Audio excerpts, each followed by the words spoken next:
Dag, ek is Dries Neekling en welkom by Arendsvlerke.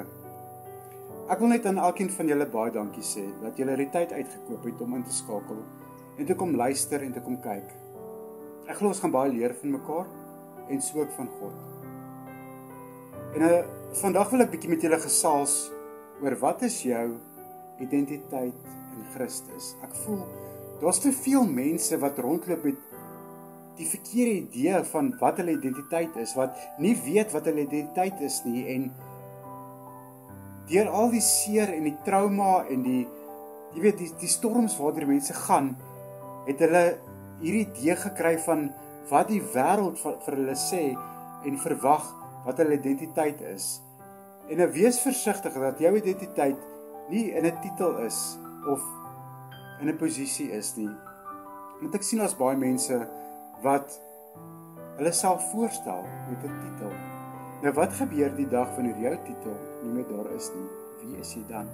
Waar lê jou identiteit dan? En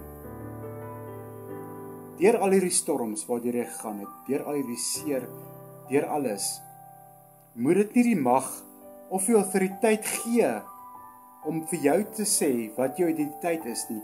Moenie vir enige iemand, die autoriteit gee om vir jou te sê wat jou identiteit is nie. Want niemand behalwe God het jou geroep met die identiteit waarmee jy gebore is nie. En net hy mag jou roep en hy het autoriteit om jou te roep by daai identiteit.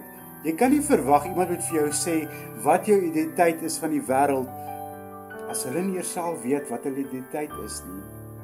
So, ek wil jou vandag net herinner aan wat jou identiteit is en wat die woord sê ons identiteit is. En die woord sê weer die waarheid en die waarheid sal jou vrymaak. Nou as jy kyk na Genesis 1 vers 27, is ons geskape in God se beeld. En in God se beeld is ons geskape man en vrou, nie net man nie, nie net vrou nie. Jou identiteit lê in dit wat God sê jy is. En hy sê jy is oorwinnaar. Jy's 'n koningskind. Jy is tot alles in staat deur Jesus Christus wat jou die krag gee. En hy wat in jou is groter as hy wat in die wêreld is. Dit is jou identiteit in Christus. Nou, hoeveel van ons loop met daai identiteit? Hoeveel van ons weet dit en besef dit regtig? Want ek voel dat die vyand, daar's te veel aanvalle en die waarheid is dat as jy nie weet wat jou identiteit in Christus is nie, gaan jy sukkel. Ek glo dit, gaan jy sukkel in die geestelike en vleeslike gevegte. Gaan jy nie teen die vyand kan opstaan nie, want jy weet